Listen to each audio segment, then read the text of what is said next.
Dangdut atau musik rock, Bang? Dangdut.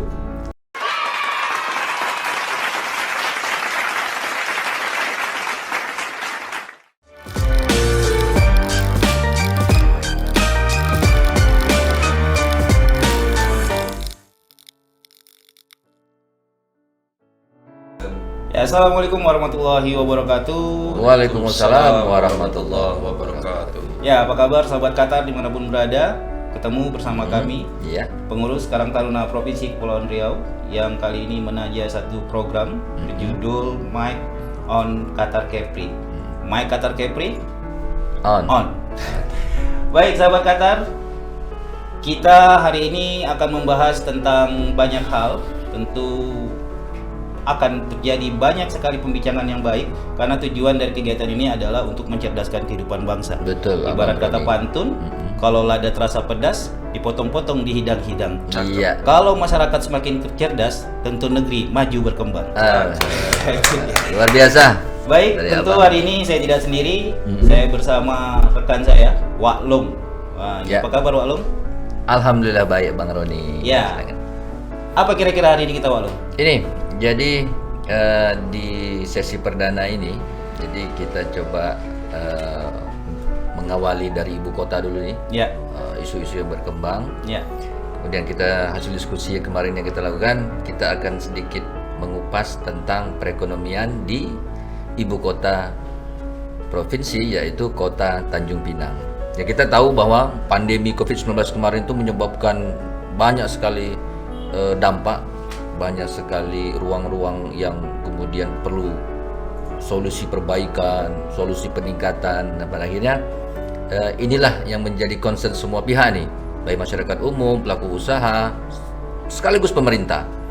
Nah, jadi mudah-mudahan nanti diskusi kita ini nanti akan ada poin-poin penting yang akan kita simpulkan nanti. Gitu, Ya, Bang. sepertinya yang tadi rencananya santai karena temanya cukup menantang. Dalam ya. Iya. Dalam. Dan cukup serius. Ya. Untuk itu kita juga kali ini kita hadirkan orang yang bisa menjawab semuanya, insya Allah. Dan kita pandang kompeten lah di Kompeten. bidang ini. Siap. Berkait dengan geliat ekonomi di ibu kota pasca pandemi. Langsung Oke. aja Bang ya. Boleh? Kita hadirkan narasumber kita Bang Zul Hidayat. Wah, Siap. apa kabar Bang Da? Alhamdulillah sehat luar biasa. Luar Iya, biasa. Alhamdulillah. Sehat Bang Da? Alhamdulillah sehat. Abang Da ini merupakan aparatur sipil negara yang Aparatur sipil sekarang negara. bertugas sebagai bosnya pegawai di Tanjung Pinang. Betul, Wah, Bang Roni. ini Bang Dayat ini adalah Sekdaku Ya, Tanjung sekretaris daerah Kota Tanjung Kota Pinang. Tanjung Pinang. Baru ya Bang ya? Baru 3 bulanan. 3 bulan. Baru 3 bulan. Gimana Bang? Nyaman? Ya dengan semangat membantu masyarakat membuat kita jadi nyaman. Nah ini luar biasa. Alhamdulillah. Kalau lihat dari cerah mukanya memang nyaman. Sabar. Jadi kita straight nih, Siap. karena kita tahu beliau punya waktu yang terbatas, jadi Iya. kita sedikit, Bang Roni, Ya. kita mulai Bang ya. Siap. Ini pertanyaan mendasar, apa kabar perekonomian Kota Tanjung Pinang? Iya. Menurut? Ini sebelumnya terima kasih nih kepada Karang Taruna Kepri yang sudah memberikan laluan. Ini Oke. diskusi cerdas yang memang harus digalakkan dan didorong ke depan di Kota Tanjung Pinang. Baik. Nah, ketika kita cerita pandemi, sebenarnya mungkin perlu kami ingatkan juga sebenarnya kita saat ini masih berada di pandemi. Pemerintah belum memutuskan kita melewati masa pandemi ini, meskipun memang tren hanya sudah melandai. Melandai ya. Nah, tetapi harus kita tetap waspada terhadap bahaya COVID-19 yang memang melanda di dunia, termasuk di Indonesia dan Kota Tanjung Pinang. Iya pastinya. Nah, ketika kita bicara ekonomi Tanjung Pinang saat ini, seperti kita lihat bersama, memang kita sudah mulai menggeliat seperti judul podcast kita hari ini. Kita melihat KPKP sudah mulai ramai, Buka, hotel pertumbuhan sudah mulai meningkat, event-event sudah mulai kembali marak, dan kita berharap ke depan tentu ini akan semakin membaik. Insya Allah ya. Siap. Insya Allah. Insya Allah. Kemudian yang mungkin Abang bisa sampaikan kepada publik, sebesar apa dampak COVID ya, yang kita tahu mulai dari 2019 sampai sekarang ini, sebesar apa dampak khususnya untuk perekonomian di ibu kota kita ini, di ibu kota provinsi? Seperti juga yang terjadi di seluruh bagian dunia ya, bahwa memang COVID-19 ini tentu saja berdampak nyata. Di Kota Tanjung Pinang tidak terkecuali, tentu lapangan pekerjaan banyak yang di antara saudara-saudara kita yang terkena pemutusan hubungan kerja. Kemudian juga memang akibatnya angka kemiskinan kita jadi bergerak naik ya, dan tentu saja memang hal ini berbagai upaya kita lakukan untuk meminimalisir dampak-dampak tersebut. Oke. Jadi beliau ini Bang Roni, Iya saya. sebelum menjabat sebagai sekretaris daerah, yang saya ketahui memang beliau ini memang sudah malang melintang di beberapa UPD di lingkup pemerintah Kota Tanjung Pinang. Iya, berarti dapat disimpulkan bahwa Abangda kita ini memang paham betul situasi Tanjung Pinang nih seperti apa. Ya, Sikit-sikit paham lah. sedikit paham ya, betul. Jadi begini Bang, berkait dengan tadi Abang juga singgung soal angka kemiskinan yang terus meningkat dan banyak orang sekarang susah, dan sekarang juga ada jargon nih Bang, jargon bahwa jangankan cari yang halal, yang haram aja susah. Nah, ini gimana nih Bang? Mengerikan. Mengerikan. Iya. Saya pikir mungkin ya hal itu harus kita dorong dengan motivasi.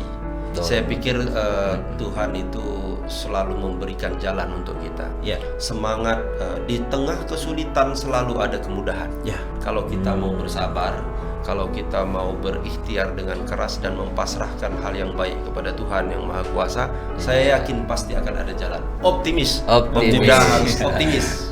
Itu yang perlu, pesan yang perlu kita sampaikan di luar sana. Di tengah kesulitan selalu tuh ada kemudahan. Iya. Kita yakin itu. Kita yakin. Jadi dari sisi pemerintahannya nih, Abangda, apa kira-kira strategi yang akan atau sudah diterapkan oleh pemerintah kota untuk mengembalikan perekonomian Tanjung Pinang ini kembali kepada angka-angka positif lah dalam statistik? Ya, jadi yang pertama memang pada saat pandemi kemarin pun kita sudah berupaya keras. Kota Tanjung Pinang, Ibu Wako dan almarhum Pak Sarul sudah membuat terobosan yang baik program, yaitu zakat ASN. Dan itu terbukti ya, zakat ASN itu 400-an juta rupiah per bulan.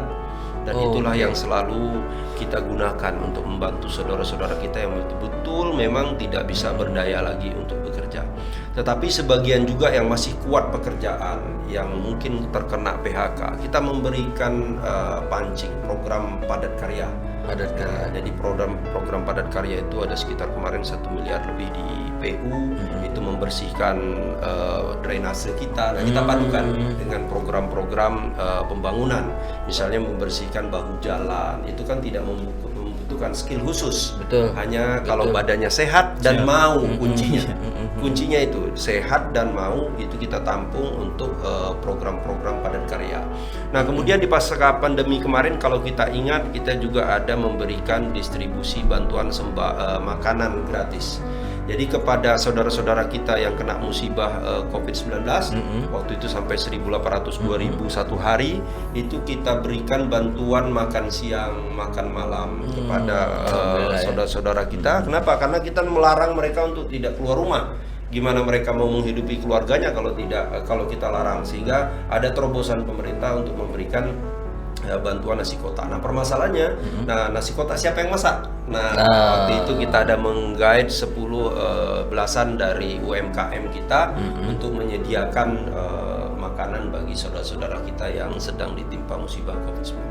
Itu diantara pada waktu itu gitu ya yang terjadi. Nah, pasca sekarang sudah melandai kondisi COVID-19, kita menjaga masalah ekonomi real di masyarakat, pasar buktinya. Kemarin pasar kita roboh, kita secepat kilat berupaya untuk bagaimana pasar ini kembali beroperasi. Karena pasar ini merupakan ekonomi real yang ada di masyarakat. Bu Wako juga tidak berhenti-hentinya, UKM-UKM kita dikasihkan etalase di tempat-tempat swalayan yang ada di Kota Tanjung Pinang untuk memasarkan. Dan yang tidak kalah penting, kita selalu membuat bagaimana APBD kita ini sedapat mungkin dimanfaatkan oleh masyarakat Kota Tanjung Pinang atau pelaku usaha di Kota Tanjung Pinang. Contohnya adalah kebijakan memberikan seragam sekolah gratis kepada masyarakat di awal tahun. Iya. Nah, kalau saya pikir kebijakan seragam sekolah gratis ini banyak di Indonesia. Betul. Nah, tetapi hanya di Kota Tanjung Pinang mungkin seragam sekolah gratis dijahit oleh UKM di Kota Tanjung Pinang. Dan itu perputaran uangnya saya pikir mungkin sekitar 7 miliar, 6 miliar per tahun anggaran untuk itu yang tidak kita bawa keluar. Sebagian besar kita manfaatkan oleh UKM Kota Tanjung Pinang. Itu banyak lagi terobosan yang lain yang kita lakukan. Mungkin itu di antara beberapa yang kita sampaikan. Betul. Nah, Baik ini sekali. Walung, Betul, ya, betul. dengan penjelasan Abang Da yang begitu panjang dan cukup jelas, akhirnya kita melek gitu kan, karena memang sekarang ini terjadi pertanyaan yang luar biasa di masyarakat bahwa pemerintah lepas tangan, pemerintah tidak bantu, dan ternyata ini ada program nyata dari pemerintah yang memang sudah mengena untuk masyarakat. Betul. Jadi yang kita tahu Bang Roni, Ya. Jabatan sekretaris daerah itu kan yang juga ex officio-nya ketua tim anggaran pemerintah Betul. daerah Bang ya. Ya, Jadi mungkin secara makronya anggaran APBD 2023 itu akan diarahkan ke mana atau sektor mana yang akan menjadi fokus pemerintah Kota Tanjung Pinang Bang? Betul. Tentu saja memang dalam menyusun APBD ada beberapa earmark istilahnya dari kementerian yang harus kita jaga. Pertama adalah 20% pendidikan, itu wajib. 10% kesehatan, itu tentu sudah tidak bisa tidak karena itu adalah amanah dari undang-undang. Nah, selain itu kita juga mencoba menggeliatkan infrastruktur pastinya, dan yang tidak kalah penting adalah pengembangan ekonomi. Tadi. Juga kepemudaan di dalamnya seperti tentu Paskibra. Nah, itu sekarang Paskibra itu ya, program untuk bagaimana meningkatkan nilai juang di pemuda, yang salah satunya dalam kegiatan Paskibra itu menjadi kegiatan yang memang digalakkan oleh pemerintah pusat dan tentu saja harus kita sambut di Kota Tanjung Pinang. Dan memang Bang ya, ada satu perwakilan kita pemuda Paskibraka ya. Kemarin sempat juga di sini menjadi perwakilan Kepri ya. Ya, untuk nasional itu nasional kan. Ya. Ardan SMA 1. Ya, itu Dari SMA 1. Tanjung Pinang memang luar biasa. Ya. Nah, ini tadi Abang Da sudah mengangkat-angkat pemuda nih. Iya. Nah, jadi kita coba ngulik sedikit nih, Bang Roni. Ekonomi digital kan memang sekarang menjadi tren, menjadi tren baru, menjadi hobi baru nih kan.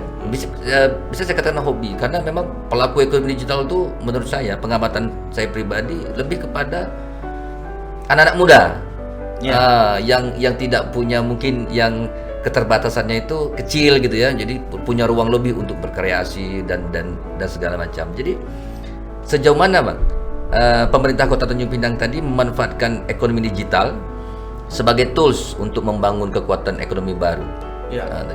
Ekonomi digital ini memang masa depan perekonomian dunia sebenarnya ya, bukan hanya Indonesia, bukan hanya Kota Tanjung Pinang. Dia tidak dibatasi sekat waktu, jarak, jadi kita bisa langsung mengekspos Kota Tanjung Pinang keluar ya dengan. Nah, terus tentu saja ekonomi digital ini harus dipadu-padankan dengan kekuatan yang ada di Kota Tanjung Pinang. Apa sih kekuatan ekonomi Tanjung Pinang yang memerlukan digitalisasi? Tentu ekonomi Tanjung Pinang ini sebenarnya kekuatannya ada di dua sisi.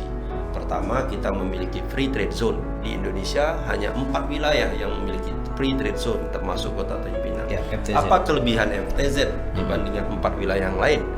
Upah buruh kita paling rendah di antara 4 wilayah yang lain. Bagi investor, upah buruh itu luar biasa, sangat membuat daya tarik tersendiri. Nah, tapi kenapa kok sekarang permasalahannya kita belum bisa mengoptimalisasi free trade zone? Mungkin salah satunya pemasaran kita yang belum optimal, dan digitalisasi tadi adalah salah satu upaya kita bagaimana untuk mengemas dan menyampaikan kepada dunia luar bahwa Tanjung Pinang punya free trade zone, punya daya tarik yang lain. Apa itu? Salah satunya tadi, kalau dibanding dengan Batam, upah buruh kita mungkin selisih 1 juta. Betul. Nah, bagi investor tentu 1 juta itu luar biasa. Dan saya sudah buktikan itu. Saya bicara dengan atase Jepang di Medan itu, dia luar biasa tertarik dan datang ke Tanjung Pinang. Tetapi tentu memang kita harus memperkuat dengan infrastruktur. Dan yang kedua, yang paling penting dan tidak kalah penting adalah wisata. Tanjung Pinang, saya pikir orang tidak menafikan bahwa kita adalah daerah wisata budaya. Bahkan wisata unggulan Provinsi Kepri budaya ya di Kota Tanjung Pinang. Nah, dibandingkan Lingga, kita punya akses yang lebih bagus. Nah, permasalahannya pertanyaannya, apakah wisata budaya itu sudah memberikan dampak bagi ekonomi Kota Tanjung Pinang? Saya pikir mungkin sudah, tetapi belum optimal. Dan digitalisasi pemuda itu adalah ujung tombak. Bagaimana kita mengemas, meng-create, memasarkan dan mengambil manfaat ekonomi dari wisata budaya di Kota Tanjung Pinang. Luar biasa. Jadi kalau sarapan pagi ini luar biasa. Jadi kalau duduk dengan Bang Dayat ini, kok kita kayak bukan siapa-siapa ya? Itu dia. Gitu ya. Masih belajar. Masih belajar. Alhamdulillah. Hilang semua nih jadi. Hilang semua. kita bingung kan? Oke. Kita lanjut Bang ya. Yuk. Ini agak ya menjadi lebih seru gini. Jadi masyarakat dan pelaku usaha ini kan tentu menjadi punya peran penting ya Bang ya? Punya peran penting dalam ikut serta membangun perekonomian suatu daerah gitu. Jadi apa kira-kira Bang strategi apa yang diterapkan Pemko atau yang akan mungkin diterapkan untuk menguatkan keterlibatan publik lah tadi masyarakat dan pelaku usaha agar kolaborasi ini kan jadi lebih bermakna gitu sehingga publik betul-betul ikut serta gitu karena ya memang sense-nya itu kan harus kita bangun gitu kan bahwa kita mencintai kota kita gitu, kita harus ikut juga gitu, jangan hanya sekedar komplain, jangan hanya sekedar mengkritik gitu kan, tapi jadi apa peran strategi apa nih untuk meningkatkan keterlibatan publik tadi? Iya. Tentu memang salah satu masyarakat yang saat ini kita lihat bergeliat dan perlu kita kasih saluran yang pas adalah UMKM kita. Kita melihat banyak sekali sebenarnya UKM-UKM kita yang menghasilkan produk-produk yang berkualitas dan unggulan. Kemarin beberapa waktu yang lalu saya berkesempatan untuk bersama-sama hadir dengan pengusaha Melayu Malaysia. Kita kumpulkan sekitar 40-50 produk-produk UMKM kita, baik itu makanan maupun souvenir, dan mereka luar biasa menyambut baik bahwa produk-produk kita luar biasa. Nah, pertanyaannya sekarang adalah bagaimana tugas pemerintah untuk bisa membantu mendistribusikan, memasarkan produk-produk yang kualitasnya bagus ini. Setuju itu. Nah, kami memandang sebenarnya Kota Tanjung Pinang kolaborasi tadi. Nah, Kota Tanjung Pinang itu ada setidaknya yang saya lihat ada 2 pengusaha yang memang sudah membuka jaringan gurita distribusi bahkan sampai ke Sumatera, sampai ke Kalimantan. Apa itu? Kopi kapal tanker dan teh perenjak. Mereka punya jejaring distribusi yang luar biasa. Kenapa tidak kita melakukan kolaborasi dengan 2 badan usaha Kota Tanjung Pinang ini, menitipkan produk-produk UKM kita untuk dipasarkan, dicoba test case ke distribusi pasar yang mereka sudah punya selama ini. Baik sekali. Dan itu sudah kita coba lakukan dengan teman-teman dari Desprindak untuk mencoba mengkomunikasikan dengan badan usaha yang kita masukkan. Mudah-mudahan ke depan ya produk-produk pemuda juga bisa kita coba pasar, dorong ke sana Bang ya. Dan saya masih melihat pasar dalam negeri luar biasa. Kita jangan dulu cerita memasarkan ekspor gitu ya, karena ekspor tuh banyak sekali ketentuan-ketentuan yang harus diikuti. Tetapi kita mencoba menginfiltrasi pasar dalam negeri yang maha luas. Setuju. Karena ya Indonesia memang 5 besar pasar dunia, gitu ya. 5 besar pasar dunia. Memang kita termasuk jumlah penduduk yang sangat luar biasa. Iya, betul. Dan itu harus kita optimalisasi. Betul.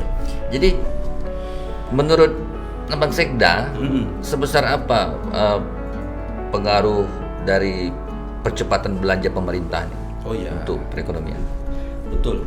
Di Kota Tanjung Pinang ini APBD itu sangat berperan penting saat ini.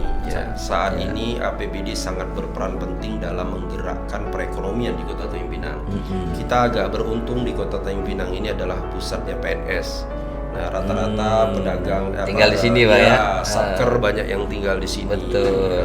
Ada TNI, ada satker Kemenakan, Menkumham, itu rata-rata tinggalnya di Kota Tanjung Pinang. Instansi vertikal tadi Bang ya. Instansi vertikal. Juga ASN di Bintan sebagian besar juga tinggal di Kota Tanjung Pinang. Dan ASN Kota Tanjung Pinang Pinang sendiri. Memang berdasarkan data statistik, belanja pemerintah itu sangat memegang peranan penting menggerakkan ekonomi. Contoh seperti 2 bulan sekarang TPP kita terkendala dari segi regulasi untuk pencairan karena sedang dalam proses pembahasan. Itu pasti akan ada dampaknya. PNS menahan diri untuk belanja, otomatis ekosistem ekonomi real berada di lapangan juga akan sedikit terganggu. Dan itu memang bukan sekedar kita sampaikan, tapi itu data dari statistik. Jadi memang belanja pemerintah ini yang kita ketahui ya, kalau kita baca dari berbagai literatur, memang 70% perekonomian daerah itu ditopang dari belanja pemerintah ya gitu. Tapi memang Tanjung Pinang satu sisi diuntungkan Bang ya dari keberadaan instansi-instansi vertikal ya, dan lain sebagainya. Karena ibu kota tadi gitu. Makanya penekanan di situ. Kemudian kira-kira Bang, untuk menghadapi tahun-tahun berikutnya nih 2023, 2024, mungkin Pemko juga punya rencana jangka pendek, menengah dan panjang. Apa yang menjadi kekuatan Tanjung Pinang? Tadi mungkin sudah Abang jabarkan beberapa ya. Tapi apa spesifik yang menjadi kekuatan Tanjung Pinang untuk melakukan penetrasi lebih terhadap perekonomian daerah? Ya. Tentu tadi kekuatan yang saya gambarkan itu sudah saya sampaikan sebelumnya bahwa kita harus mengoptimalisasi dari 2 sektor tadi. Optimal. Di samping memang kita dapat given ya dari sektor pendidikan, itu juga kita syukuri. Banyaknya universitas yang ada di Kota Tanjung Pinang ini, jumlah mahasiswanya saya pikir mungkin mencapai 10.000 mungkin ya yang bergerak di Kota Tanjung Pinang. Itu juga terbukti nyata, kafe-kafe banyak hidup, ekonomi. Saya berharap suatu saat nanti memang kita akan jadi seperti Bandung ya. Jadi ketika banyak mahasiswa, ekonomi kreatifnya bergerak. Juga jalan ekonomi kreatifnya bergerak. Ini kafe-kafe yang menjamur di Kota Tanjung Pinang ini adalah salah satu dampak nyata dari hal yang itu. Nah, tapi kita lihat tadi kita punya kekuatan yang harus kita optimalisasi. Kami sedang menggarap ini, mudah-mudahan mohon doa. Dan ini perlu kerjasama dari banyak pihak, kolaborasi. Kami dalam waktu dekat sedang mencoba 2 hal. Pertama tadi di bidang investasi adalah mencoba meningkatkan daya saing investasi kita. Bagaimana lahan-lahan yang saat ini memang ada di Kota Tanjung Pinang yang belum dimanfaatkan, kita coba untuk memang dikoordinasikan melalui BPN bagaimana supaya itu bisa sebagian yang masuk ke bank tanah. Sehingga nanti ketika investor mau datang ke kita, beliau tidak perlu lagi mencari lahannya sudah disiapkan, dan itu salah satu daya tarik bank tanah. Nah, yang kedua tadi adalah di bidang pariwisata, kami sedang mencoba merancang jejak napak tilas Gurindam 12. Kalau kita cerita Gurindam 12 ini seluruh Indonesia orang tahu. Saya baru pulang dari Bali, ada beberapa guru besar bahkan rektor Udayana itu juga ngerti tentang apa itu Gurindam 12. Ini potensi sekali lagi. Potensi. Dan kami buat paket Gurindam 12. Tapi yang akan kita promosikan dalam waktu dekat adalah tetangga kita Kota Batam. Kenapa? Jumlah penduduknya banyak dan aksesnya dekat. Mudah-mudahan nanti dengan kerjasama antara dua belah pihak seperti yang sudah kemarin kita bangun, nanti adik-adik kita sekolah-sekolah pelajar-pelajar di Batam itu bisa setiap minggu mungkin secara rutin untuk datang ke Tanjung Pinang mengikuti paket jejak Gurindam 12. Di situ ada peran pemuda nanti. Ya, ada peran kita semua untuk mengoptimalkan bagaimana mereka bisa belanja, terus kita buat paket-paket yang menarik, mungkin mereka butuh hiburan, kafe-kafe hiburan yang menarik gitu ya, souvenir-souvenir yang menarik, makanan-makanan yang menarik. Nah itu ada PR bagi kita semua untuk mengoptimalkan potensi tersebut. Jadi kalau bicara Gurindam 12 nih Bang, ini sahabat saya ini matang juga dia nih, yang begini-begini nih. Karena beliau memang sebagai dosen juga memang fokusnya juga di pendidikan dan kebudayaan. Jadi mungkin ya nanti mungkin ada kita hal ya kolaborasi. Kolaborasi kita kami. menunggu kolaborasi. Siap, luar biasa. Kalau nggak duduk kita nggak tahu nih Bang. Alhamdulillah ya. Jalan Tuhan nih. Ya, jadi memang apa yang Abang udah jelaskan tadi sangat cukup menarik. Jadi kemudian muncul pertanyaan Bang. Kira-kira menurut Abang sejauh mana kesiapan masyarakat itu sendiri untuk menghadapi semua program yang telah direncanakan itu? Iya, saya melihat sebagai core-nya ketika kita bicara Gurindam 12 tentu saja Pulau Penyengat. Iya. Nah, Pulau Penyengat luar biasa siap. Di Pulau Penyengat masyarakat kita segmentasinya cukup jelas. Ada yang jago bermusik, Oke. Nah, ada jago literasi Pak Abdul Malik dengan buku-bukunya. Ada yang jago berkurindam 12 orang tua kita. Betul. Ada yang jago dengan kulinernya. Ada yang jago dengan silatnya. Nah, jadi komplit sekali. Nah, kita tinggal memadukan kepiawaian masyarakat, kearifan-kearifan lokal tadi dalam bentuk paket wisata. Nah, jadi itu kalau kita cerita dari kesiapan core bisnisnya sendiri. Terus transportasi bagaimana? Saya pikir itu tidak diragukan untuk Tanjung Pinang, transportasinya. Nah, mungkin yang sedikit akan menjadi PR kita bersama adalah transportasi laut. Tidak semua orang berani, terutama dari luar, untuk naik pompong kita. Berarti ada wacana bikin jembatan ya, Bang? Kalau jembatan saya pikir mungkin belum, agak jauh. Tetapi bagaimana kita menyiapkan sarana transportasi pompong tapi memiliki keselamatan internasional kalau Setuju. Dari semua kekuatan, strength ya, kita bicara kekuatan, strength. Tapi kita kan juga harus kita juga harus mawas diri terhadap kita pasti punya kelemahan gitu. Jadi kelemahan apa yang kira-kira sudah diinventarisasi oleh pemerintah kota sehingga itu menjadi poin ukuran awal untuk menggesa beberapa program? Ya, salah satunya tentu hospitality. Okay. Kita harus memperkuat, kalau kita mungkin ke tempat lain, wisata itu perlu orang tenang, nyaman, happy, ramah.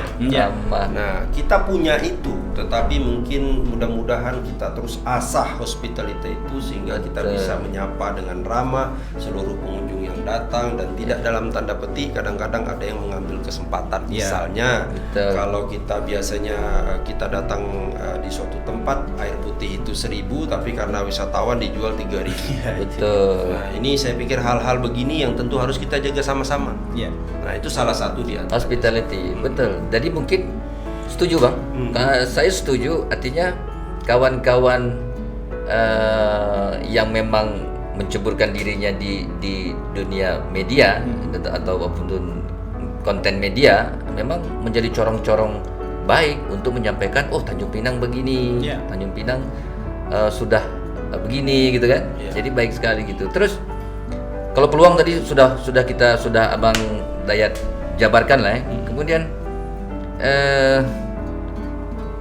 closingnya nih Bang, atau simpulan besarnya nih, Tanjung Pinang akan seperti apa sih dalam benak seorang Bang Zul Hidayat? Bagaimana gitu? Kita mengajak masyarakat untuk lebih proaktif, lebih peduli terhadap ibu kota sendiri gitu kan? Apa kira-kira Bang? Mungkin apa yang disampaikan ke masyarakat? Saya melihat tidak ada kesuksesan tanpa kerja keras. Oke. Luar biasa. Ya, tidak ada kesuksesan yang diraih tanpa kerja keras, Setuju. tanpa doa. Jadi tentu saya mengajak semua pihak, ayo kita bersama-sama kolaborasi. Media, pemuda, luar biasa, masyarakat, dunia usaha, perguruan tinggi. Ayo kita sama-sama bangun kampung kita ini. Pemerintah tak akan bisa bekerja sendirian, punya banyak sekali keterbatasan. Karena itu ayo bareng-bareng. Setidaknya tadi motivasi kita bersama, kemudian saran, ya. Makanya hal-hal seperti ini kita diskusi. Bagaimana kita merumuskan, mulai dari hal yang mampu kita lakukan, dari hal yang kecil, yang biayanya paling murah. Tadi wisata saya lihat memang yang paling murah. Kalau kita investasi harus ada infrastruktur besar yang kita bangun. Tapi itu juga memang menggerakkan geliat dunia kerja atau penerima lapangan kerja kita. Tapi wisata menurut saya sesuatu yang luar biasa yang harus kita kemas. Itu kekuatan kita. Tidak ada keberhasilan tanpa kerja keras. Dan itu dia. Betul, karena memang tantangan utama di Melayu ini, bicara bekerja keras ini memang menentang jargon yang katanya Melayu itu malas. Dan ini makanya harus dipecut. Ayo kerja keras. Baik sekali. Ini ada titipan pertanyaan, titipan sponsor nih Bang, titipan sponsor. Iya. Jadi ini jangan dianggap punya tendensi apapun, hanya sekedar memaniskan diskusi kita hari ini gitu. Jadi ada 5 pertanyaan Bang, Abang tinggal pilih salah satu dari pertanyaan ini. Kita boleh Bang ya? Boleh. Oke. Dangdut atau musik rock Bang? Dangdut. Nah, ini beda nih. Ambiar. Koplo. Koplo ya. Jadi kita tahu nih. Asik kali. Iya. Kemudian Bang, optimis atau melankolis? Optimis. Tetap optimis. Harus optimis. Jadi memang sebagai pejabat publik juga harus optimis ya. Harus optimis. Apalagi ya ketika harus mengajak masyarakat ya. Ya, harus Oke, optimis. setuju Bang. Tiga nih Bang, ambil resiko atau cari aman? Oh, ambil risiko. Seorang pejabat harus berani mengambil risiko yang terukur. Terukur, risk taker. Mitigasi risiko sudah Mitigasi, harus kita- setuju. Luar biasa. Berikutnya Bang, Tanjung Pinang atau Karimun? Wah, ini berat. Itu benar. Karimun adalah tempat lahir saya. Tempat lahir, Tanjung betul. Pinang adalah tempat saya mengabdi. Tapi Tempat kalau saya disuruh mengabdi. memilih saat ini tentu Tanjung Pinang. Tanjung Pinang. Tempat saya mengabdi. Betul bahwa yang kita tahu sumpah ASN itu kan siap sedia ditempatkan di seluruh wilayah Indonesia. Jelas nih Bang,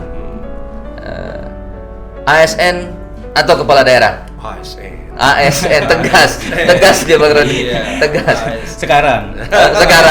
Sekarang. Keluar ruangan belum tahu. Belum tahu ya. Jadi boleh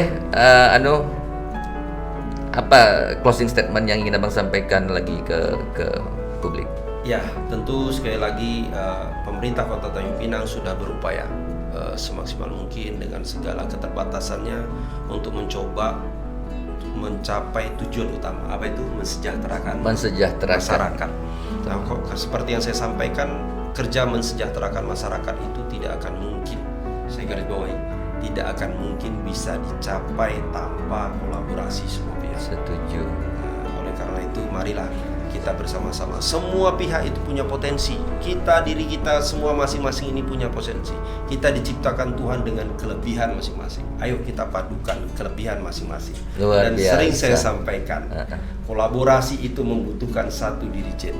Nah, dirijennya adalah pemerintah daerah. Setuju. Nah, nggak mungkin harmonisasi seorang main piano, seorang main gitar itu kalau dia bisa menjadi suatu musik yang indah dibutuhkan seorang dirijen. Dirijen. Dan pemerintah daerah hanyalah seorang dirijen untuk memadukan harmonisasi semua not-not yang ada di musik-musik, seluruh kekuatan dan potensi masyarakat untuk mencapai suatu tujuan utama, kesejahteraan masyarakat. Kesejahteraan. Luar biasa. Luar biasa. Luar biasa. Ini memang tak sia-sia dan mungkin dalam hitungan saya akan kita undang sekali lagi. Oh, siap. Hanya waktu mungkin ya, Iya, waktu iya, terbatas. itu dia. Tapi Kita siap. kami berterima kasih, sangat berterima kasih nih Siap. kepada Iya. Bang Zulhidayat menyempatkan waktu nih. Ya.